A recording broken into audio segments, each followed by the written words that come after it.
सब बोल रहे थे कि नहीं होगा।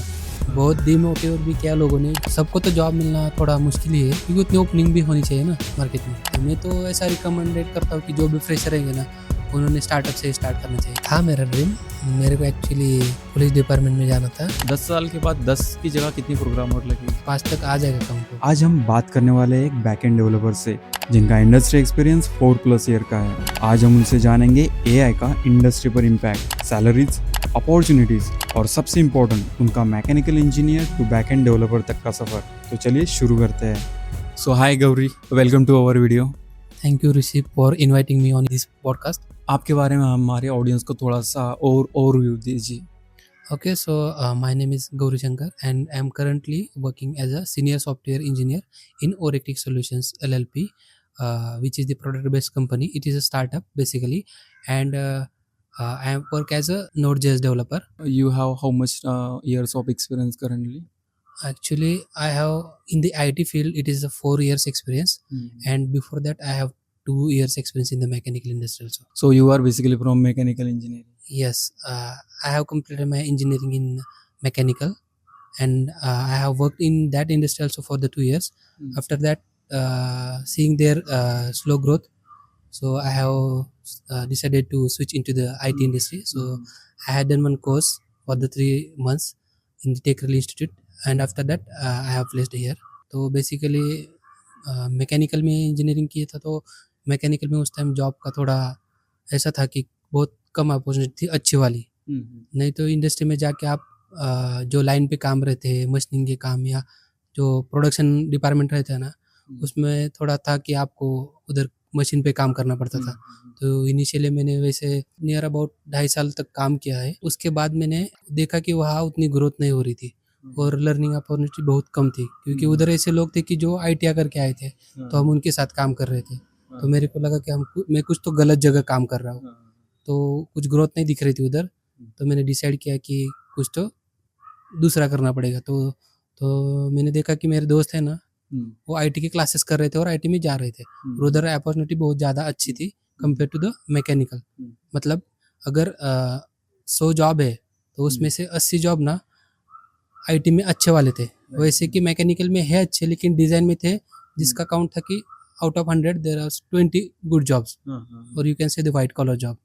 सो तो दिक्कत ही थी। सो उस टाइम मैंने डिसाइड किया कि तो वो करना है, तो मैंने इससे अपने फीस जमा की क्लास के लिए, और उसके बाद मैंने 3 मंथ का जो क्लास था मेरा, 3 मंथ का वो क्लास कंप्लीट किया in the tech reel institute in Deccan. So वहाँ पर मैंने बेसिक जावा स्क्रिप्ट और थोड़ा एंगुलर इतना प्रिपेयर किया था, और मोस्टली फ्रेशर लेवल के लिए उतना ही पूछा जाता है, ओप्स वगैरह तुम्हारे जो है, और बेसिक जावा, और उसके ऊपर तुम्हारे सारे इंटरव्यू रहते हैं और जो लॉजिकल क्वेश्चंस रहते हैं, उतना प्रिपेयर करने के बाद मेरे को एक अपॉर्चुनिटी मिली। उधर मेरे ओरेक्टिक सॉल्यूशंस कंपनी में एक ड्राइव था, तो उधर मैंने दिया। तो उधर मेरे 4 राउंड हो गए थे। पहले तो एप्टीट्यूड था, उसके बाद फर्स्ट टेक्निकल, सेकंड टेक्निकल, और उसके बाद HR राउंड हुआ, तो मेरा उधर हो गया। आपको फर्स्ट टाइम इस जॉब के लिए किसी ने रेफर किया था? नहीं, मैंने जिधर क्लास किया था ना, उधर ये कंपनी आई थी, तो उधर मेरा फर्स्ट टाइम ही प्लेसमेंट में हो गया। बेसिकली प्रॉब्लम क्या थी कि मैं एक तो 2018 का पास आउट था, तो मैं दे रहा था ये 2022 में। तो अभी इतना गैप हो गया कि 4-5 साल बाद MNC कंपनी तो अलाउ नहीं करते कि आप इंटरव्यू दे ही सकते हो। तो मेरे को अपॉर्चुनिटी बहुत कम थी उस टाइम, तो मेरे को ऐसी कंपनी चाहिए थी कि जो मेरे को जॉब दे एटलीस्ट फर्स्ट। सो मेरे को एंट्री चाहिए थी कि IT में मेरे को इंटर करना है, ठीक है। तो उस टाइम मेरे को ये था कि सब बोल रहे थे कि नहीं होगा। बहुत डिमोटिवेट भी किया लोगों ने, जो मेरे क्लास वाले थे उन्होंने भी फर्स्ट टाइम बोला कि IT में इतने सालों गैप के बाद कैसे जॉब मिलेगा। लोगों का काम है कहना, तो हमारा काम है कि जो हमको करना है, हमारा टारगेट क्लियर होना चाहिए कि ये चीज़ करनी है मेरे को लाइफ में। तो मैंने वो कुछ कंसिडर नहीं किया कि वो क्या बोल रहे हैं, कोई सुन के लेने का और छोड़ देने का, वो काम किया। और मेरे हाथ में क्या था कि वो 3 मंथ मैंने इतने हार्ड स्टडी किया है ना, मतलब आपको, मैं सुबह मेरे रूम पार्टनर को कभी नहीं रूम में दिखा। मैं सुबह 6 बजे उठ के क्लास के लिए जाता था। मैं उस टाइम करवे नगर रहता था, तो उधर से डेक्कन बस से आता था PMT से। तो क्लास होने के बाद 10 बजे वापस क्लास में उधर करवे नगर जाके लाइब्रेरी में स्टडी करता था। ऐसा मेरा 3 मंथ का पूरा स्केड्यूल था। और 3 मंथ के बाद मेरा क्लास जब एंड में आया ना, तो ये वाला प्लेसमेंट आ गया, तो उसमें मेरा हो गया ऑलमोस्ट ऑलमोस्ट आपने पर डे कितने कितने ओवर की स्टडी की थी? आवर्स की स्टडी तो ऐसा बोल नहीं सकता, क्योंकि बीच में गैप भी लेता था, लेकिन 7-8 घंटे भी होते थे। 7-8 घंटे क्योंकि डेली बेसिस? बेसिक उधर मैं लाइब्रेरी में स्टडी करता था ना, तो उधर सारे स्टूडेंट ना एमपीएससी वाले थे, तो वो ऑब्वियसली आपको भी पता है कि वो सुबह से शाम तक बैठे रहते। हमें बताइए कि आपका ये फील्ड चॉइस करने के लिए आपका आइडियल पर्सन कौन था, लाइक जिसे देखकर आपने मोटिवेशन लिया और आपको लगा कि आईटी फील्ड काफ़ी अच्छी है? मोटिवेट ऐसा तो कोई पर्टिकुलर पर्सन नहीं है, लेकिन जब मैं कॉलेज में था तो मेरे जो दोस्त थे वो आईटी में थे, तो अभी जब मैं देखा कि उनका जो लाइफस्टाइल है और जो मेरा लाइफस्टाइल है, उनका जो फ्लेक्सिबिलिटी है उनके आईटी में, जो मैकेनिकल में मेरे को नहीं मिली थी, प्लस जो ग्रोथ थी उनकी, वो सारी चीज़ें मैंने कंपेयर की और मेरे को ऐसा लगा कि मैं कुछ तो, क्योंकि मैकेनिकल में ऐसा है कि आपको 8 घंटे कंपनी में जाना है, काम करना है, ठीक है, लेकिन आईटी में ऐसे नहीं है, आपको रिमोट भी मिल सकते हैं अपॉर्चुनिटी बहुत ज़्यादा, ऐसे भी कंपनी रहती है कंटिन्यूसली परमानेंट रिमोट भी ऑप्शन रहते हैं, या हाइब्रिड भी रहता है, अभी हाइब्रिड भी है, जैसे कि 2-3 दिन जा सकते हैं। तो और ये है कि वीकेंड भी रहता है उनका 2 दिन का, मैकेनिकल में वैसे नहीं रहता, एक ही छुट्टी रहती है संडे की, और सब पैसे के लिए करते हैं, सबको पता है चीज़। तो वो सारी चीज़ें देख कर मेरे को ऐसा लगा कि उधर जा सकते हैं, और क्योंकि आईटी फील्ड ऐसा है कि वो बहुत ग्रोइंग फील्ड है, क्योंकि सब चीज़ें अभी डिजिटल हो रही है, सब जगह डिजिटलाइजेशन हो गया है, सो उसकी वजह से मैंने ये चूज़ किया कि चलो ये आईटी में कर लेते। अच्छा, बेसिकली मतलब आपका कोई ऐसा आइडियल पर्सन नहीं था, जो भी डिसीजन था आप खुद का था। हाँ। एज बैक एंड डेवलपर और आप सीनियर भी हो, तो आपका वर्क डे कैसा होता from morning to end of the day? Okay, so basically मेरे ऑफिस का टाइमिंग 10 to 7। सो जब मैं ऑफिस जाता हूँ ना, तो हमारा एक 10:30 बजे स्क्रम कॉल रहता है, वो रहता है आधे घंटे का।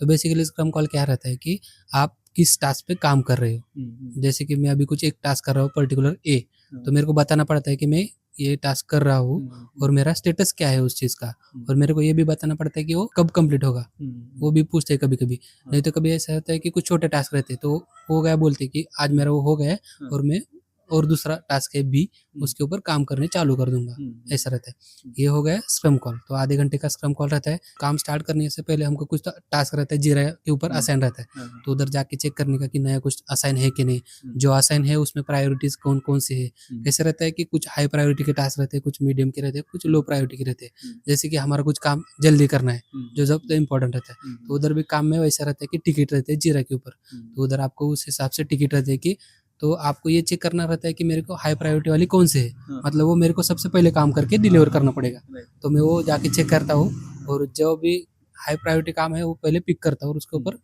स्टेटस रहता है उसका चेंज करने का कि इन प्रोग्रेस बोल के, तो मैं काम करना चालू कर देता हूँ। तो उसके बाद 1 बजे हमारा लंच का ब्रेक रहता है, वो 1 घंटे का रहता है। बाद में उसके बाद 2 बजे से फिर से सेम काम चालू करते हैं, 7 बजे तक, वही 4 बजे का और एक टी ब्रेक रहता है। तो ये डेली का शेड्यूल रहता है। और फ्राइडे को क्या रहता है, हमारा एक वीकली कॉल रहता है, उसमें हमारा वो जो क्लाइंट रहते हैं ना, उनके साथ एक कॉल रहता है, तो उनको हमको बताना पड़ता है कि इस वीक में हमने क्या क्या किया। स्प्रिंट में स्प्रिंट रहती है, स्प्रिंट मतलब क्या रहता है कि आईटी में कैसे है, एक अजाइल मेथोडोलॉजी है, जिसके अंदर हम क्या करते हैं, जो भी काम रहते हैं ना, उसको ऐसे डिवाइड करते हैं छोटे छोटे टास्क में। सपोज कि कुछ एक बड़ा टास्क है, तो एक साथ तो डिलीवर नहीं कर पाएंगे, तो हम क्या करते हैं कि उस टास्क को डिवाइड करते हैं मल्टीपल स्प्रिंट में, तो उसको स्प्रिंट बोलते हैं। स्प्रिंट मतलब एक छोटे छोटे टास्क रहते हैं, तो वो स्प्रिंट बनते हैं तुम्हारे प्रायोरिटीज के बेस पे, जैसे कि जो सबसे इम्पोर्टेंट है और जो पहले काम लगता है ना, वो वाले उस स्प्रिंट में लेते हैं, तो वो वाली स्प्रिंट रहती है। तो एक डिलीवर रहती है कि तुमको एक स्प्रिंट में इतना इतना टास्क देना है, ऐसा रहता है। तो वीकली स्क्रम कॉल में वही रहता है कि क्लाइंट को बताना पड़ता है कि हमने इसमें ये किया, और उसमें डिस्कशन भी रहता है, कुछ नया डिज़ाइन आया वगैरह। और कैसे रहता है, बेसिकली एक सीनियर डेवलपर के हिसाब से मेरे को क्या करना पड़ता है, जो जूनियर है उनका भी काम रिव्यू करना पड़ता है। जैसे कि कुछ कुछ काम करते हैं तो उनको काम असाइन भी करना। अभी स्प्रिंट है, तो मेरे जो टीम है वो 5 लोगों की है, तो बाकी के जो 4 लोग हैं सपोज, उनको क्या करना पड़ता है कि कौन से काम दे सकते हैं, कि अभी मेरे को पता है कि कौन सा बंदा किस में अच्छा है, तो मैं क्या करता हूँ उस हिसाब से उनको टास्क असाइन करता हूँ। और जो जूनियर है उनके पीआर वगैरह रिव्यू करने पड़ते हैं, जो क्योंकि उनको पता नहीं रहता इनिशियली कि कैसे कोड करना है, कोडिंग स्टैंडर्ड्स क्या रहते हैं, तो उनका कोड देखना पड़ता है। तो वो रहता है कि उनका कोड देखना रहता है, मतलब एक प्रोसेस रहती है कोड की। जो सीनियर है उसको असाइन होता है कि वो रिव्यू भी करना पड़ता है कि उसने क्या उभरा है, उसको चेंजेस भी बताने पड़ते हैं। अगर उसमें कुछ चेंजेस आते हैं तो उसको बताना पड़ता है कि ये चेंज करके ले, ऐसा रहता है। तो ऐसे कुछ टारगेट होता है आपका, लाइक अगर आपको एक टिकट असाइन हुआ या फिर कोई टास्क असाइन हुआ तो ऑलमोस्ट लाइक वर्क आपको टारगेट जो टाइमिंग है वो कितना दिया जाता है ऑलमोस्ट? बेसिकली जब स्प्रिंट प्लान होती है ना, तो उसमें क्या रहता है, जो सीनियर रहते हैं ना, जैसे मैं या आर्किटेक्ट रहते हैं या जो भी स्क्रम मास्टर रहता है बड़ी कंपनी में, वो क्या करते हैं, उनको पता रहता है कि इस काम के लिए कितना टाइम लग सकता है। तो बेसिकली वो एक एस्टिमेशन देते हैं उस टास्क के लिए, और उसमें कुछ तो बफर टाइम भी रहता है। तो डेवलपर को उस टाइम के अंदर वो कंप्लीट करना पड़ता है। अगर रन टाइम पे कुछ अलग इशू आ गया उस टास्क में, सपोज आता है कभी कभी, बहुत क्योंकि बार डिपेंडेंट कोड रहता है कि कुछ उसने चेंज किया तो उसके रिलेटेड कुछ और चीज़ थी जो उसकी वजह से वो सिनेरियो गिर गया, तो उसमें उसको फिक्स करना पड़ता है। तो उसमें अगर ऐसा कुछ है कि वो वैलिड रीजन है तो तुमको उसका बफर टाइम भी यूज़ करने को मिलता है, लेकिन मोस्टली रहता है कि उसमें ही कंप्लीट किया करना, ऐसा रहता है। But most of the time flexible होता होगा इसमें, क्योंकि बहुत इश्यूज तो आते ही होंगे इसमें। ये देखो, ये डिपेंड करता है कि तुम्हारी कंपनी सर्विस बेस है या प्रोडक्ट बेस है। अभी प्रोडक्ट बेस में कैसा रहता है, क्लाइंट है नहीं है वो नहीं पता, तो उधर थोड़ा रहता है कि तुमको डिलीवरी इतना स्ट्रिक्ट नहीं रहता। लेकिन सर्विस बेस में तुम काम कर रहे हो तो क्लाइंट का लाइव प्रोजेक्ट का कोई इशू आता है, तुमको फिक्स करके देना ही पड़ता है उसी दिन, जितना हो सके जल्दी ना, क्योंकि लेट नाइट तक तुमको डिप्लॉय करके वो चेंज करके, क्योंकि वो क्लाइंट का कैसा है, तो उसके बहुत सारे क्लाइंट रहते हैं, तो उसको ऐसा तुम नहीं दे सकते कि मेरे को इतना टाइम लगेगा। तो जितना जल्दी हो सके उसको डिलीवर देना ही पड़ता है, तो उस टाइम तुमको एक्स्ट्रा बैठ के वगैरह करना भी पड़ता है। अभी आपने बहुत सारे क्लाइंट के साथ, क्लाइंट के प्रोजेक्ट के साथ काम भी किया होगा, ओके? इसमें अब्रॉड वाले प्रोजेक्ट्स भी होंगे, इंडियन प्रोजेक्ट्स भी होंगे कुछ। तो आपको इसमें क्या डिफरेंस लगा, लाइक कौन से क्लाइंट सबसे अच्छे होते हैं, या फिर मतलब इसमें कुछ डिफरेंशिएट कर सकते हो आप? अब बेसिकली मैंने तो अभी किसी फॉरेन क्लाइंट के लिए काम नहीं किया है, मतलब हमारा जो प्रोडक्ट है ना वो इंडियन ही ओनर है, तो इंडियन बेस्ड प्रोडक्ट है, इंडियन कंपनी है, इंडियन क्लाइंट है। उधर थोड़ा झिकझिक रहता है कि तो फ्री नहीं बैठने देते, वो डिपेंड रहता है कि अगर तुम्हारी एमएनसी कंपनी है और स्टार्टअप है तो कंपेयर नहीं कर सकते आप लोग, क्योंकि ठीक है एमएनसी में बहुत ज़्यादा ग्रोथ नहीं रहती, सैलरी बेस पे तुम देखोगे तो काम भी कम रहता है, क्योंकि तो वो रहता है क्योंकि उधर बहुत ज़्यादा लोग रहते हैं, तो टास्क भी बहुत लोगों में डिवाइड होता है, कम टास्क रहते हैं ना, क्या हावर्स ज़्यादा मिलते हैं उस टास्क के लिए। वही आप कंपेयर करोगे तो स्टार्टअप में कैसा रहता है, उनको ग्रो भी करना पड़ता है, प्लस ऐसा रहता है कि लोग भी कम है, उनका बजट भी कम रहता है, लेकिन फिर भी वो एज कम्पेयर टू एमएनसी लोगों से टास्क ज़्यादा करके लेते हैं, लेकिन सैलरी ग्रोथ वो भी ज़्यादा देते हैं। तो बेसिकली आपको डिसाइड करना पड़ता है। मैं तो ऐसा रिकमेंडेड करता हूँ कि जो भी फ्रेशर रहेंगे ना, उन्होंने स्टार्टअप से स्टार्ट करना चाहिए, क्योंकि मैं देख रहा हूँ ना जो मेरा ग्रोथ हुआ है ना इन 4 सालों में, technical wise as well as the financial perspective, दोनों में भी ना, मैं मतलब एज अ स्टार्टअप में बहुत ज़्यादा ग्रोथ होता है एज कम्पेयर टू एमएनसी में। सो मेरा वही रहेगा कि आप स्टार्टअप से स्टार्ट कर सकते हो अगर ये तो, क्योंकि उधर ना बहुत सारी चीज़ें ऐसी रहती है आपको खुद से करनी पड़ती है, और एमएनसी में कैसा रहता है कि आपको पर्टिकुलर टास्क रहता है असाइन, उतना ही करना पड़ता है, लेकिन स्टार्टअप में वैसे नहीं, आपको बहुत सारी चीज़ें एक साथ असाइन होती है। तो उससे क्या होता है कि आप खुद अपनी स्ट्रेंथ ना बढ़ा के, आपको क्या रहता है कि आप बहुत सारी चीज़ें को एक्सप्लोर मिलता है, और ये भी रहता है कि आप खुद से करते हो ना, वो रहता है कि आपको चांसेस अपॉर्चुनिटी ज़्यादा रहती है स्टार्टअप में बहुत सारी चीज़ों के काम करने के ऊपर। जैसे कि अभी मैं बैकएंड में काम करता हूँ बराबर, लेकिन मेरे को कैसा रहता है कि हम डिप्लॉयमेंट का भी देखते हैं कभी कभी, तो मेरे को एजोर भी पता चल रहा है, गिटहब डेस्कटॉप है, तो सारी चीज़ें समझ में आती है ना, क्या कि वो डेवऑप्स, अभी एमएनसी में कैसा रहता है उसके लिए डेवऑप्स की अलग टीम रहती है, तो जो बैकएंड का बंदा है उसको कुछ नहीं पता रहता, वो खाली कोड करता है, पुश करता है। और मैंने तो इतना भी सुना है कि मतलब जो दोस्त एमएनसी में काम करते हैं उनके यहाँ जो हमारे कैसे रहता है कोड लिखा ना, तो उसके एक यूनिट टेस्ट केस रहते हैं, उसको स्पेक भी बोलते हैं, तो उसके लिए भी अलग टीम रहती है। लेकिन हमारे यहाँ हम खुद कोड भी करते हैं, यूनिट टेस्ट खुद भी लिखते हैं, मतलब ये रहता है डॉक्यूमेंटेशन भी खुद करते हैं पोस्टमैन में वगैरह। एज अ मैं बैकएंड डेवलपर, तो मेरा काम वही है कि एपीआई वगैरह डिजाइन करने का।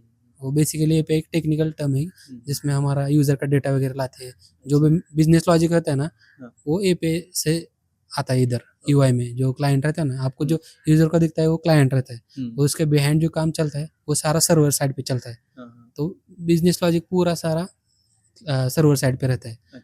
तो वो रहता है कि सारी चीज़ें ऐसे रहती है, आपको एक्सप्लोरर ज़्यादा मिलता है। क्योंकि एक बार मैं ऐसे ही ट्रैवल कर रहा था, घर जा रहा था, तो बस में मेरे साइड में ना एक पर्सन थे, तो उनका आईटी में शायद 6 साल का एक्सपीरियंस था उस टाइम, और मेरा खाली हार्डली 1.5 साल का था। तो ऐसे कन्वर्सेशन स्टार्ट हुआ, तो वो बोले आप क्या करते हो, तो मैंने बोला ऐसे आईटी में काम करता हूँ। मैंने बोला आप क्या करते हो, वो बोले मैं भी।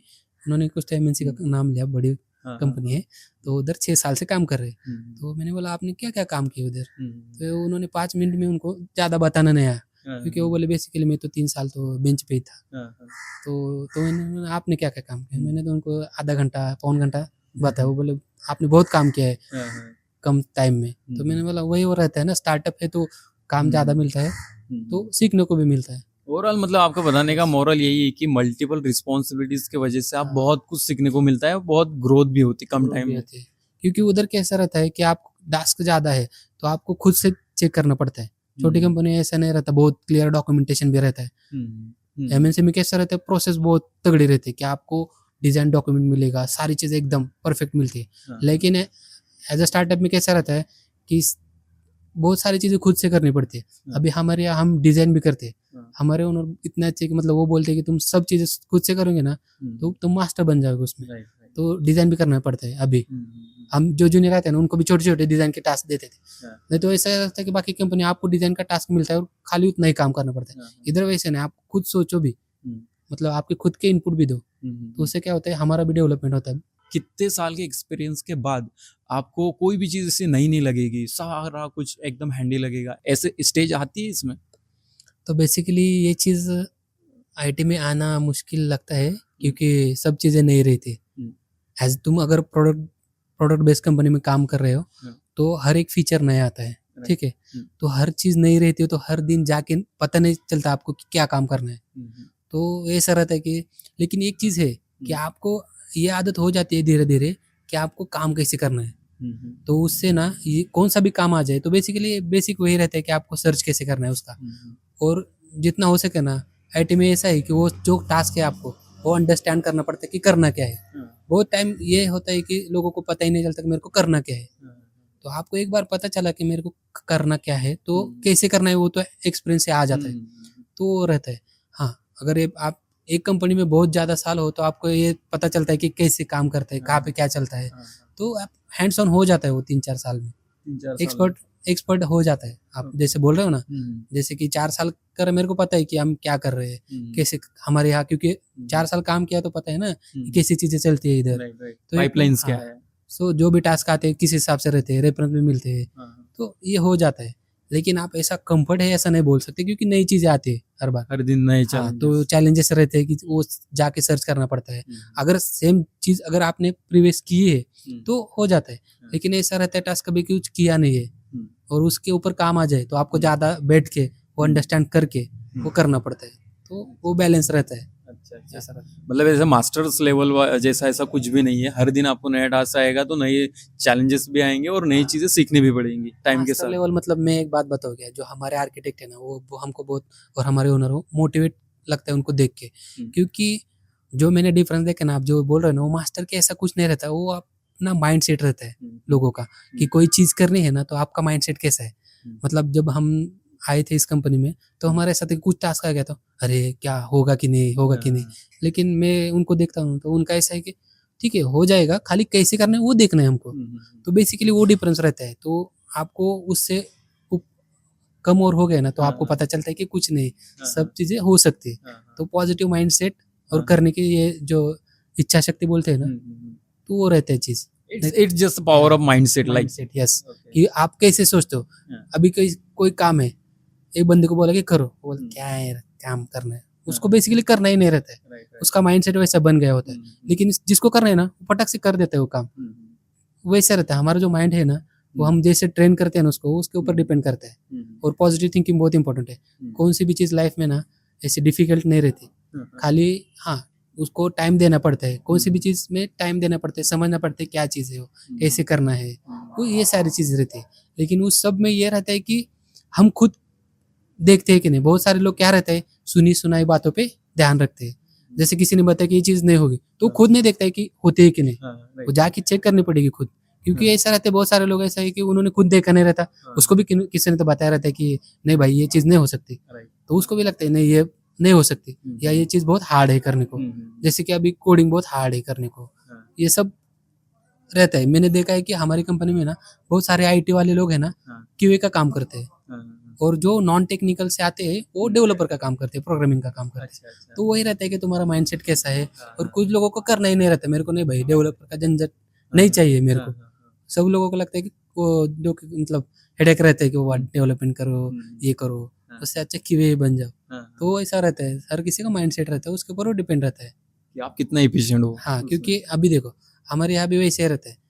जो नए लोग आते हैं ना, वो देखते नहीं सर नहीं हो रहा हम्म, ऐसा क्या, हम्म, वो क्या करते, वो अच्छे से एक तो डिबग नहीं करते, हम्म, समझ के नहीं थे कि इशू क्या हो रहा है। हाँ, मतलब जहाँ पे इशू है ना, रूट कॉज तक पहुँचते ही नहीं। हम्म, तो मैंने इस कंपनी में वही सीखा है, जो भी इशू रहेगा ना, अगर आपको रूट कॉज समझा ना, तो आप परमानेंट फिक्स कर सकते हो। राइट, अगर आपको किसी चीज़ का रूट कॉज नहीं समझा, हाँ, तो आप उसका टेम्पररी फिक्स कर दोगे, राइट, जो कि बाद में जाके इशू आएगा ही आएगा, क्योंकि आपने टेम्पररी फिक्स किया है। राइट, राइट, तो हर चीज़ में वही रहता है।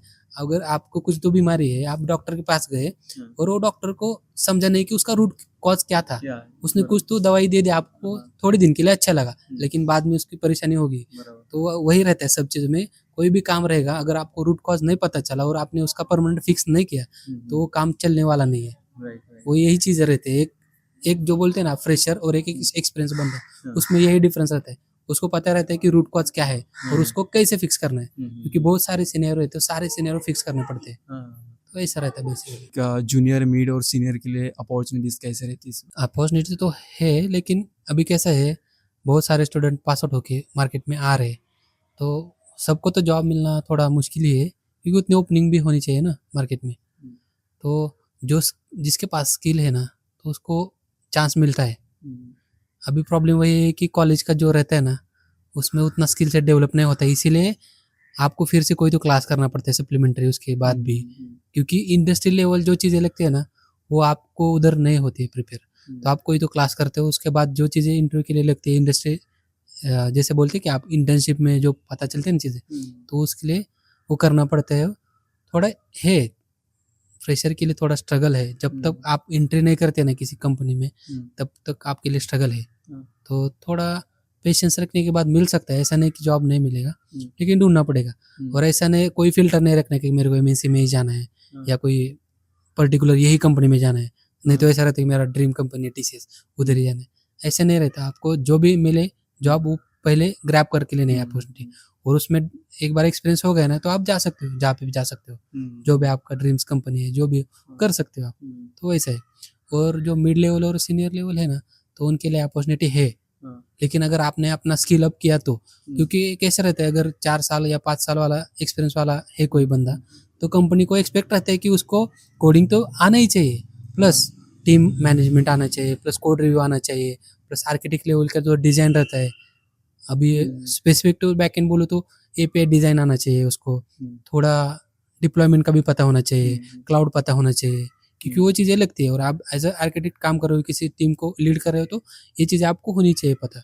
तो वो एक्सपेक्ट करते हैं, अगर वो नहीं मिलेगी उनको, तो वो नहीं हायर करते। तो वो रहता है बेसिकली। आप मतलब ऐसा नहीं हो जाए कि आपका अकाउंट एक्सपीरियंस का बढ़ रहा है, लेकिन स्किल अप नहीं हो रहे हो, तो भी दिक्कतें आ सकती है। तो वही चीज़ है, लेकिन एक्सपीरियंस वालों को है अपॉर्चुनिटी। काफ़ी इंटरेस्टिंग सा सवाल। बहुत सारे लोग इसी वजह से शायद से अब तक वीडियो देख रहे हैं। तो सैलरी पर्सपेक्टिव्स क्या होती है लाइक जूनियर मिड और सीनियर लेवल्स के लिए? सो बेसिकली जूनियर को ना 3 से 6 तक मिल जाता है। कुछ कंपनियां रहती है कि कम भी देती है उससे, लेकिन वो बहुत छोटी कंपनियां रहती है बजट के रूप में, लेकिन 3 से 6 तक आपको मिल जाता है एज अ फ्रेशर के लिए। उसके बाद आता है मिड लेवल के लिए, आपको मिलता है 15, मतलब 15 to 25 तक LPA तक मिल जाता है। और जो सीनियर रहता है ना, तो वही रहता है कि आपका रूल कौन सा है और आपकी टेक्नोलॉजी कौन सी है। सो उसके ऊपर आपको 60-70 उतने तक मिलता है। CR में भी उठाते हैं लोग पैकेजेस, लेकिन वो डिपेंड करता है, हर किसी का स्किल सेट अलग रहता है। राइट नाउ मार्केट में कैसा हो रहा है लाइक कि सप्लाई काफ़ी ज़्यादा हो रहा है, लाइक बहुत सारे लोग प्रोग्रामिंग में आ रहे हैं, ITs में आ रहे हैं, तो इसके वजह से हो रहा है कि सप्लाई बहुत ज़्यादा है और डिमांड्स काफ़ी लिमिटेड है। ओके, तो मतलब सैलरी पर्सपेक्टिव से अगर बात करें तो कंपनीज के लिए तो ये काफ़ी ज़्यादा अच्छी अपॉर्चुनिटीज़, लाइक कि वो कम पैकेज में लोग हायर कर सकते हैं। तो बेसिकली कैसा है मार्केट में, वो है चीज़ कि सबको जॉब नहीं मिल सकता, क्योंकि उतने अपॉर्चुनिटी नहीं है मार्केट में। तो कंपनी को फ़ायदा है ऐसा नहीं बोल सकते, क्योंकि कंपनी को कैसा रहता है, उसका इनका एक बेसिक क्राइटेरिया रहता है कि स्किल सेट भी मैटर करता है। ऐसा नहीं कि कोई भी मिल जाए तो उसको ले लो, अगर उसको कुछ आता ही नहीं, लेके भी फ़ायदा नहीं रहता ना। वो कैसे लोग लेते हैं कि जो ट्रेनेबल रहे, मतलब वो कर सकते हैं, उनको अगर 6 महीने का ट्रेनिंग मिला, मतलब कैसे रहता है, आप एज अ फ्रेशर ज्वाइन करते हो तो उनको पता है कि इसको 3-4 महीने का ट्रेनिंग देना ही पड़ेगा। ट्रेनिंग मतलब ऐसा छोटे छोटे टास्क देते हैं जिससे आपको क्या करते हो, ट्रेन करते। लेकिन वो कैंडिडेट वैसा होना चाहिए कि ट्रेनेबल कैंडिडेट। अभी मैं हमारे कंपनी में इंटरव्यू लेता हूँ ना, तो ये रहता है कि ऐसा एक्सलेंट कैंडिडेट नहीं है, लेकिन हम उसको ट्रेन करके बना सकते हो, काम लायक कर सकते हो उसको। ऐसे कंपनी ढूंढते कि ट्रेनेबल है कि नहीं, तो ऐसा मिल जाए और उनके बजट में मिल जाए तो ऑब्वियसली कंपनी जो भी कम बजट में आता है उसके साथ जाते हैं। बेसिक पैकेज उतना ही रहता है, ऐसा नहीं कि चार अभी एक ओपनिंग है तो 100 लोग आ गए तो मैंने 3 का कंपनी ने पैकेज बोला था तो वो 2.5 देगी, ऐसा नहीं होता। उनका बेसिक पैकेज फिक्स रहता है क्योंकि इंडस्ट्री नॉर्म रहते हैं, तो उसकी वजह से वो फिक्स रहता है। या हर कोई यही सोच रहा है कि लाइक करंट मार्केट में एआई का काफ़ी ज़्यादा बूम चल रहा है, बहुत सारे एआईज आ रहे हैं डेली बेसिस पे और वीकली बेसिस पे। एआई में काफ़ी बड़ी न्यूज़ आती है कि लाइक एआई ने ये कर दिया, एआई ने वो कर दिया, प्रोग्रामर की ज़रूरत नहीं होगी, बहुत सारी न्यूज़ है और इसमें रूमर्स भी काफ़ी ज़्यादा है। तो आपको क्या लगता है? तो बेसिकली अभी बोल रहे हैं लोग कि एआई की वजह से जॉब चली जाएंगी, लेकिन अभी ये समझने वाली चीज़ है। जब मैं 2 साल पहले काम करता था ना, जो मेरे को रिसर्च करना पड़ता था ना, तो बहुत सारे डॉक्यूमेंट पढ़ने पड़ते थे, गूगल पे जाके बहुत सारे लिंक चेक करने पड़ते थे कि कौन सा डॉक्यूमेंट अच्छा है, कौन सा कंटेंट अच्छा है, कहाँ पे बराबर है ये वो चीज़। तो अभी एआई की वजह से क्या हो गया कि मेरा वो टास्क ईजी हो गया है। मैं अगर सर्च करता हूँ ना, तो वो क्या करता है, जो बेस्ट कंटेंट है ना वो ला के देता है और उससे मेरे को हेल्प हो जाता है जल्दी रिसर्च का टास्क कंप्लीट करने में। तो और अभी एआई में एडवांस में ये हो गया है कि कोडिंग भी करने लगा है वो, ठीक है। बहुत सारे टूल्स है जैसे कि कर्सर है, वो क्या करता है, आप उसको प्रॉम्प्ट दिए तो आपके कोड में चेंज करके कोड करके देता है। लेकिन उस पर हम 100% रिलायबल नहीं रह सकते क्योंकि वो एक मॉडल है, उसको ट्रेन करना पड़ता है वो चीज़ के लिए। आपने उसको अच्छे से ट्रेन किया तो कर सकता है, लेकिन 100% रिलायबल आप उसके ऊपर नहीं रह सकते, वो है। लेकिन उसकी वजह से ये है कि आपका काम ना फास्ट हो रहा है। नहीं क्या, पहले जो रिपीटेटिव टास्क थे उसको बहुत टाइम लगता था, कुछ कॉपी पेस्ट का टास्क है मेरे को 100 फाइल में चेंज करना है, तो मैं खुद तो परेशान भी हो जाता था, उसमें टाइम भी बहुत जाता था। तभी ए की वजह से क्या हो गया, मैं उसको बता दिया कि मेरे को ये टास्क है, ये कर दे, तो वो फास्ट कर देता है। मतलब जिसको आप एक दिन जाने वाला था वो 5 मिनट में हो जाता है रिपीटेटिव टास्क। लेकिन जो कॉम्प्लिकेटेड टास्क है ना, तो उससे 100% परफेक्ट नहीं होते, बहुत सारा बग छोड़ देता है उसमें। वो चीज़ें उसको समझ नहीं आती ना, तो कुछ तो अलग ही कर देता है। क्योंकि हम करंटली यूज़ करते तो पता है, तो उसको देखना पड़ता है, रिव्यू भी करना पड़ता है। ऐसे नहीं कि करके छोड़ दिया, नहीं तो वाइप कोडिंग हो जाता है जिसमें आपको पता भी नहीं चलता कि वो कर क्या रहा है, क्या कोड किया है। तो ऐसी चीज़ें रहती है। तो जॉब उन लोगों की जा सकती है जो एडप्ट नहीं करना चाहते एआई को। मतलब अब मेरे को पता है कि ये एआई यूज़ करके फास्ट होता है, तो मैं वो यूज़ करके फास्ट करूँगा ना और डिलीवरी फास्ट कर दूंगा। तो कंपनी को ऐसा नहीं कि आप यूज़ मत करो या वो निकाल देंगे आपको। उनका ऐसा है कि आप वो यूज़ करके डिलीवरी फास्ट दे दो उनको। क्योंकि पहले कैसा रहता था कि बहुत स्लो डिलीवरी होती थी, क्योंकि ऑब्वियसली टाइम लगता था। तो फास्ट हो गया, तो यही है कि आपको एडप्ट करना पड़ेगा एआई को, और एआई को यूज़ करके स्मार्ट कोडिंग करके फास्ट डिलीवरी करनी बट पड़ेगी। इसका प्रॉब्लम ये नहीं हुआ कि लाइक अगर आपको एक टास्क असाइन किया, पहले उस टास्क को 10 दिन दिए जाते थे, राइट नो एआई की वजह से उनको भी पता है कि एआई की वजह से 5 दिन में करके देगा, और उसके बाद आपको फिर से एक टास्क असाइन होगा। बेसिकली देखो कैसा है, वो तो होता ही है हर जगह, लेकिन ठीक है ना, आप कैसे है, ऐसे नहीं बोल सकते कि उसकी वजह से टास्क बढ़ गए। कुछ चीज़ें ऐसी रहती है कि अभी जाना पड़ता है, गो विथ फ्लो। हो रही है तो एडप्ट करना पड़ेगा, नहीं करना पड़ेगा तो आउट करेंगे वो। तो वही रहते हैं। लेकिन है ना, आपके पास क्या बोलते हैं वो, आयरन मैन के पास जारविस था ना, वैसे चैट जीपीटी आपके लिए काम कर रहा है ना। इससे तो आप स्मार्ट बन गए ना, फास्ट भी हो रहे हैं काम। तो वैसा है, तो आप ऐसा पॉजिटिव माइंड से उसको लेंगे ना तो अच्छा रहेगा आपके लिए, क्योंकि वो यूज़ करना ही पड़ेगा फास्ट करने के लिए डिलीवरी, ऐसा। और 10 साल के बाद अगर सपोज अभी हम 10 प्रोग्रामर लग रहे या फिर 100 प्रोग्रामर लग रहे, तो 10 साल बाद अभी एआई तो काफ़ी ज़्यादा स्ट्रांग होने वाला है, हम इमेजिन भी नहीं कर सकते उसकी ग्रोथ क्या लेवल की हो सकती है। तो 10 साल के बाद 10 की जगह कितने प्रोग्रामर लगेगी, आपको क्या लगता है? 10 की जगह मेरे को लगता है 4-5 तक आ जाएगा काउंट हो, क्योंकि ऑब्वियसली बहुत सारे लोग ऐसे रहते हैं ना एक टीम में, तो उसमें से 3-4 लोग ऐसे रहते हैं बहुत स्लो काम करते रहते हैं, तो वैसे लोग रिप्लेस हो सकते हैं। जो स्मार्ट बंदा है वो एआई का यूज़ करके उनका भी काम कर लेगा, तो कंपनियां उसके साथ जा सकते हैं। तो हाँ, वो हो सकता है कि काउंट कम होगा, 5 या 6 तक आ जाएगा, लेकिन ऐसा नहीं कि लोग नहीं लगेंगे। तो ऐसा है, क्योंकि बहुत सारी चीज़, एक बात बताओ क्या, अभी जो साइबर सिक्योरिटी में जॉब रहते हैं ना, उधर मॉनिटरिंग के जॉब रहते हैं, फिर भी लोग हैं ना उधर, वो ऑटोमेशन हो गया है उसका पूरा, फिर भी आपको लोग लग रहे हैं उधर मॉनिटरिंग के लिए। तो ऐसा है, तो ऐसा नहीं कि जॉब सारे ही चले जाएंगे, रहेंगे, लेकिन कम हो सकते हैं और हो जाएंगे। ऐसा राइट, होगा। मतलब कंप्लीटली रिप्लेस तो नहीं होगा नहीं बट होगा। कुछ तो जॉब्स रहेंगे। हाँ, क्योंकि अभी देखो जैसे पहले क्या था, जो मैकेनिकल इंडस्ट्रीज थी उधर लोग हाथ से काम करते थे, लेथ मशीन थी, वो घुमा घुमा के काम करते थे। उसके बाद आ गई सीएनसी, उसके बाद एडवांस में वीएमसी भी आ गई, एचएमसी भी आ गई। तो उससे क्या हो गया, प्रोडक्शन का रेट फास्ट हो गया, लेकिन हर मशीन के लिए तो लोग लगे अभी भी काम कर रहे हैं ना। तो आपको ये समझ के लेना है कि उधर क्या हो गया है कि प्रोडक्टिविटी बढ़ी है और थोड़े लोगों का काउंट कम हो गए। जो हम मैन्युअली करते थे अभी वो मशीन के ऊपर, लेकिन मशीन भी चलाने के लिए लोग रह गए। तो ऐसा नहीं कहा पे कि वो मशीन के लिए रोबोट यूज कर रहे हैं, क्योंकि उनको भी पता है रोबोट उतना एक्यूरेटली कर नहीं सकता।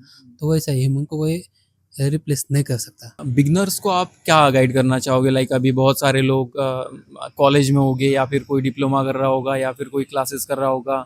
बहुत सारे लोग ऐसे हैं कि जिन्होंने अभी ये फील्ड चॉइस भी नहीं की है। बहुत सारे लोग अलग फील्ड में होंगे लेकिन उनका इंटरेस्ट होगा इस फील्ड में, like specifically under the title of back end developer. Okay, तो आप उनको क्या गाइड करना चाहोगे? लाइक क्या करना चाहिए उन्होंने ताकि उनको जॉब जल्दी से लगे या फिर वो अच्छी हाइक पा सके?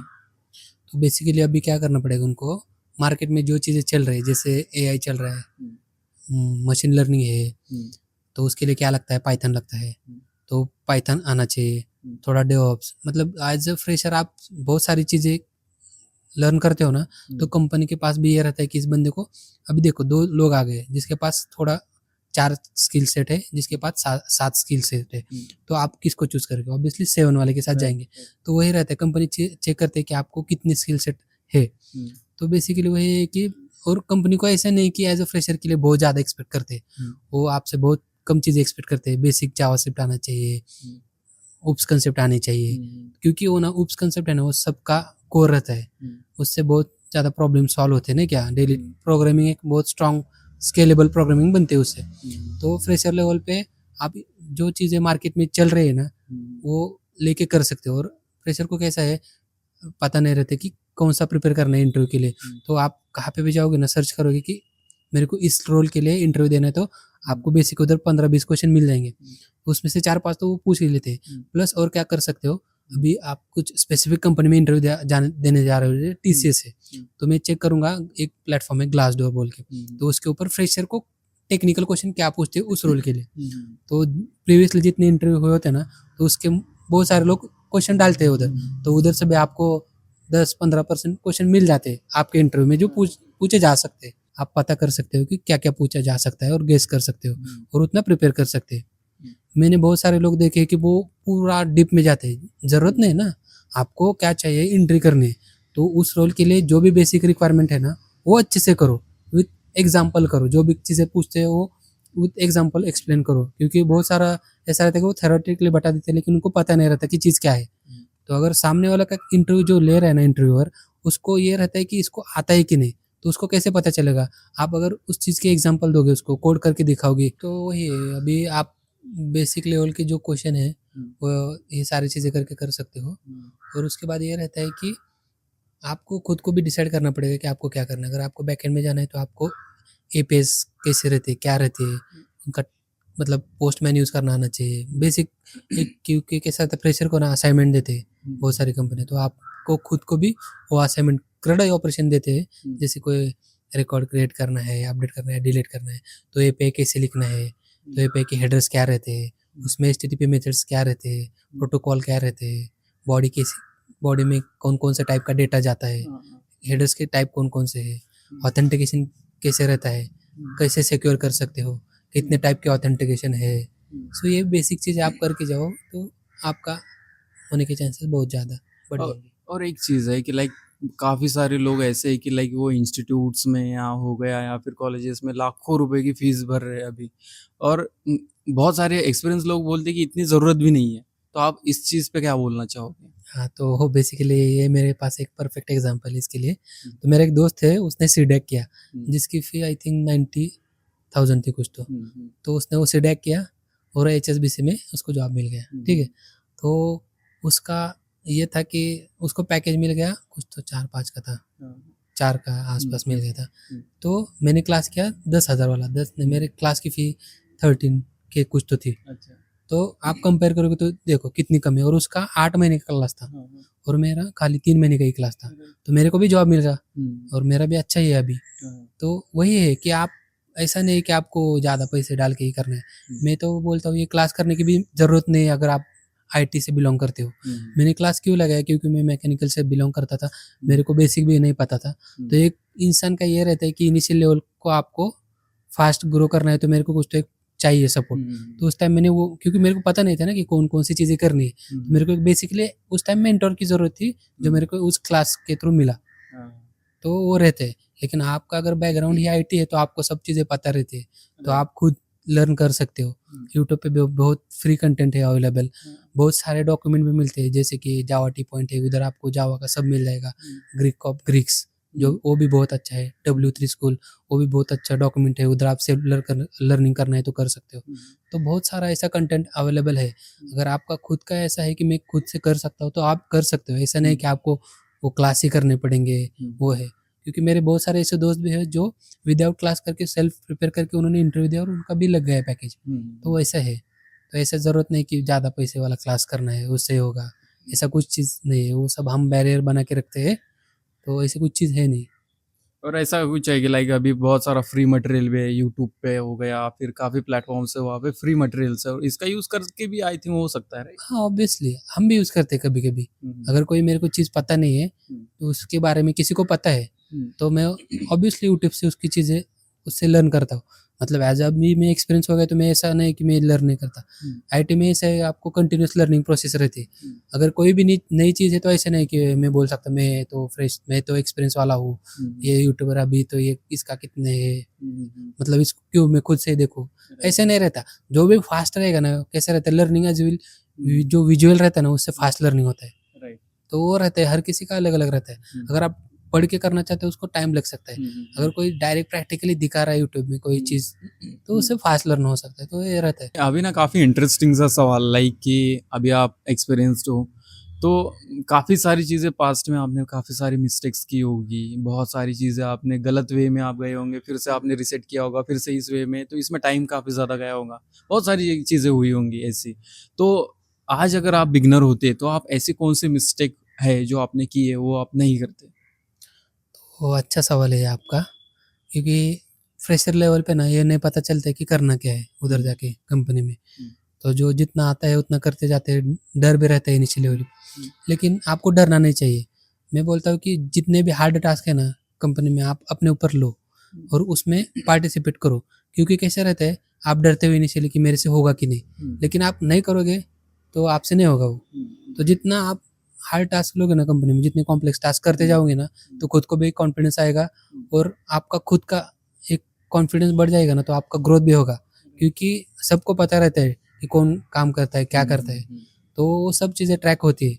तो वही रहता है कि और जो चीज़ कर रहे हो ना 100% अपना दे के करो, उसमें 100% फोकस से करो। जैसे कि रहता है कि जब फ्रेशर लेवल आते हैं तो हमको जो प्रोजेक्ट रहेगा ना उसको 100% डिबग करके पता करना रहता है कि सारा प्रोजेक्ट क्या है। तो उससे क्या होगा, जो मैंने इनिशियली नहीं किया था एज अ फ्रेशर, तो उससे हमको सारा प्रोजेक्ट पता चल गया ना एक बार कि क्या है, तो आपको आसान हो जाता है कि चीज़ें करने में। मतलब अगर आपको चीज़ ही नहीं पता है कि वो एप्लीकेशन क्या है, कैसे चलता है, तो इनिशियल लेवल पे क्या होता है कि चेंज करने में आप हिचकिचाते हो, डर लगता है कि मैंने चेंज किया तो कुछ गिर गया, इसका कोड मेरे वजह से क्या हो गया। तो वो चीज़ें रहती हो, तो वो कब रहता है कि आप अगर एक्सप्लोर नहीं करते हो पूरा, तो इनिशियल लेवल वो पता नहीं रहता कि कैसे एक्सप्लोर करना है। तो वो भी है, आपके जो मेंटर रहेंगे उधर सीनियर रहेंगे, उनको पूछे कि मेरे को चीज़ें करनी है, एक्सप्लोर पूरा प्रोजेक्ट करना है, लर्न करना है, तो आप कैसे कर सकते हो। तो आप डिबग कर सकते हो, उधर स्पेक रहते हैं उसके, वो सारे स्पेक रन करके चेक करके वीकेंड पे एक्स्ट्रा टाइम थोड़ा डालो, क्योंकि उससे क्या होगा आपका वीकडेज में काम फास्ट हो जाएगा और आप कॉन्फिडेंस हो जाओगे जल्दी। क्योंकि फ्रेशर लेवल पे ऐसे रहता है कि 3-4 महीने कुछ नहीं पता चलता, वो कॉन्फिडेंस आने में 6 महीने चले जाते हैं थोड़ा कि मैं कर सकता हूँ अभी। तो वही है, जितना जल्दी आप ये चीज़ें करोगे ना कि प्रोजेक्ट समझ के, उधर का कोड देख के, उधर कैसे यूज़ होता है, कैसे काम करता है, प्रोसेस कैसे, जितने जल्दी अडेप्ट कर लोगे ना, तो आपके लिए आसान हो जाएगा डेली वर्क के लिए। इसके अलावा भी आपका कोई ड्रीम था? मेरा ड्रीम, मेरे को एक्चुअली पुलिस डिपार्टमेंट में जाना था। मेरे को बेसिकली PSI वगैरह ऐसा करना था, लेकिन जैसे मैंने स्टार्ट किया ना, थोड़ा स्टडी के लिए स्टार्ट किया था MPSC का, लेकिन बीच में कोरोना आ गया, उसकी वजह से 2 साल गए। तो फाइनेंशियली भी इतना स्टेबल नहीं थे कि वो कर सकूँ। करते बहुत सारे लोग, मैं ऐसा एक्सक्यूज़ दे रहा हूँ, ऐसा मेरे को भी कभी लगता है कि मैंने उस टाइम एक्सक्यूज़ दे दिया, लेकिन ठीक है, अभी कुछ चीज़ें रहती कि हमारे हाथ में नहीं रहती, क्योंकि सबके दिमाग अलग से चलते हैं। अगर फाइनेंशियली आपको सपोर्ट नहीं रहेगा तो आप वो चीज़ उतने 100% दे के नहीं कर सकते। तो वो रहता था, तो उसके बाद कोरोना में 2 साल गए तो उतना बेयरिंग प्रेशर भी नहीं सहन कर सकते ना, कि आपको फाइनेंशियल स्टेबल भी होना चाहिए। अगर आपके दिमाग में 10 चीज़ें चल रही है और स्टडी भी करना है, वो नहीं होता। तो उस हिसाब से बाद में मैंने वो छोड़ ही दिया। तो उसका कभी-कभी लगता है कि वो कर सकता था, ऐसा भी नहीं वो होता नहीं, लेकिन टाइम देना पड़ता है। वो भी अभी बहुत सारी चीज़ें है कि उसमें आपको एटलीस्ट 2 साल वगैरह स्टडी करना पड़ता है, क्योंकि आपने किया नहीं है अभी तक। जो बीए वाले रहते हैं वो पहले से ही एडमिशन उधर लेके वो प्रॉपर प्लानिंग करके करते हैं, लेकिन आप टेक्निकल बैकग्राउंड से आते हैं ना, तो आपको पहले 1-2 साल वो प्रिपेयर करना पड़ता है, उसके बाद आपके चांसेस रहते हैं। लेकिन वो चांस नहीं मिला, मतलब वो थोड़ा है दिल में कि वो रह गया एक चीज़। अच्छा, कभी कभी रिग्रेट हुआ इस चीज़ का, लाइक कि यार काश उस फील्ड में होता तो अच्छा होता, या फिर रिग्रेट तो नहीं है, लेकिन एक था कि एक मेरा फुल ऐसा स्टडी करके अटेम्प्ट देने का कि मेरे को वो करना था, लेकिन वो नहीं हुआ। रिग्रेट तो नहीं है, क्योंकि ये भी बहुत अच्छा है। ऐसा नहीं है कि इधर है पैसा है, फ्लेक्सिबिलिटी है, सारी चीज़ें है इसमें, और बहुत सारी चीज़ें मिली है इससे। तो वही है कि रिग्रेट तो नहीं है। मतलब you are satisfied? Yes, satisfied है।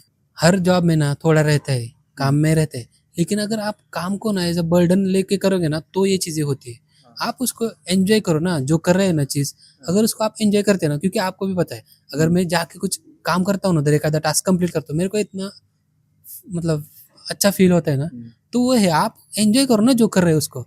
अगर आप उसको कोस ही रहे हो कि ये ऐसा ही है, वैसा ही है, तो वो ऐसी चीज़ें रहेगी, तो आपके लिए वैसा ही रहेगा। अगर करना है तो मन से करो ना।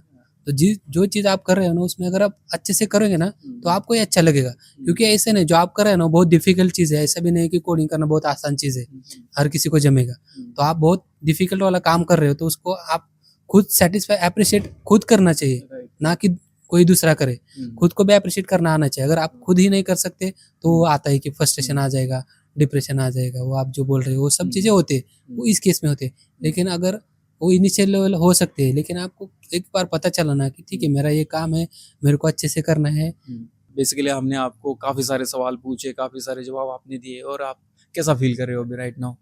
मेरे को अच्छा लग रहा है, क्योंकि बहुत सारी चीज़ें ऐसी रहती है कि हम किसी को तो बताना चाहते हैं। मतलब जब मैं उस फेज़ में था कि मैंने बहुत स्ट्रगल किया, हर किसी का स्ट्रगल रहता है, ऐसे नहीं, हर किसी का स्ट्रगल अलग रहता है। किसी का फाइनेंशियल रहता है, किसी का कुछ तो अलग रहता है। तो मैंने स्ट्रगल किया है, तो उस टाइम पे कैसा रहता है, लेकिन मेरा माइंडसेट ऐसा था कि मैं नेगेटिव चीज़ से दूर रहता था। कोई भी कुछ नेगेटिव बोले ना, तो उससे दूर रहता था। लेकिन बहुत सारे लोग ऐसे रहते हैं, बच्चे ऐसे रहते हैं कि उनको ये चीज़ पता नहीं चलती, तो वो क्या रहता है, वो डिमोटिवेट हो जाते हैं, नहीं क्या? तो मैं उन सब लोगों को एक ही चीज़ कहना चाहता हूँ कि खुद के ड्रीम्स डिसाइड करो क्या करना है। ठीक है, आपको अगर वो भी डिसाइड नहीं करना आ रहा है ना, जो चीज़ आपको अच्छी लग रही है, जो कर रहे हो ना, उसमें अच्छा करते जाओ। और कोई उसमें नेगेटिव बोलता है ना, तो ठीक है, उसको सुन के छोड़ दो। क्योंकि कुछ चीज़ों में ऐसा रहता है कि हम क्या करते हैं, जो लोगों को कुछ हम देना कहना नहीं, उनका हम क्या करते हैं, सुन के लेते हैं और उसके ऊपर ये करते कि यार ये होगा कि नहीं। तो बहुत सारे ऐसे लोग हैं कि जो आपको डिमोटिवेट करने के लिए ही बोलते हैं, क्योंकि उन्होंने कुछ लाइफ में उखाड़ा नहीं रहता है। तो ऐसे लोग आपको बता रहे हैं, तो सेल्फ मोटिवेटेड रहना चाहिए, और जो चीज़ कर रहे हैं ना, उसके लिए 100% देना चाहिए, इतना है। और कैसा रहता है कि अगर आपको कोई चीज़ पता नहीं है ना, तो सर्च करो, उसके लिए बहुत सारा अभी ऑनलाइन प्लेटफॉर्म है। बहुत पुराने ज़माने में ऐसा था कि अगर कोई चीज़ करनी है तो पता नहीं चलती थी, लेकिन ऐसे पॉडकास्ट ये जो आप कर रहे हो ना, इससे आपको बहुत सारे ऑनलाइन रिसोर्सेस मिल रहे हैं कि आपको किस फील्ड में जाना है, तो उस रिगार्डिंग कुछ एक्सपीरियंस्ड बंदा आपको बता रहा है। मतलब एक लर्निंग पाथ भी मिल रहा है उधर, प्लस आपको मोटिवेशन मिल रहा है उससे। तो ये चीज़ें हैं। अगर मैं खुद बेसिकली ना एक बहुत छोटे गाँव से बिलोंग करता हूँ। अगर ऐसा नहीं कि बहुत सारे लोग रहते हैं कि मैं गाँव से बिलोंग करता हूँ, मेरा इंग्लिश थोड़ा कम है, तो मैं आईटी में कैसे आ सकता हूँ, कैसे रहेगा? सबका ऐसा रहता है, लेकिन इम्प्रूवमेंट कर सकते हैं। ऐसा नहीं कि हम सारी चीज़ें सीख के आते हैं। हाँ ठीक है, अभी जो सिटी में रहते हैं उनका इंग्लिश कम्युनिकेशन अच्छा रहता है, क्योंकि उन्होंने कॉन्वेंट में पढ़ाई की रहते हैं। लेकिन अगर आप किसी छोटे गाँव से बिलोंग करते हो, तो आपके यहाँ जो भी लैंग्वेज लोकल रहेगी वही उसी के ऊपर ये रहता है। तो ऐसा नहीं कि हम सीख नहीं सकते, ठीक है? तो ऐसा है कि खुद कभी बैरियर मत बनाओ कि मैं कर नहीं सकता। गो विथ फ्लो जाओ, जो चीज़ें अच्छे हैं, अच्छे लोगों के साथ रहो, अच्छे दोस्त बनाओ, अच्छे कनेक्शन बनाओ, जिससे आपको लाइफ में आगे जाने के लिए हेल्प हो सके। तो वही है कि कभी अपने को खुद को कम मत समझो। सो इतना ही करना है मेरा। ओके, सो ओवरऑल हमें आपसे बात करके काफ़ी अच्छा लगा गौरी।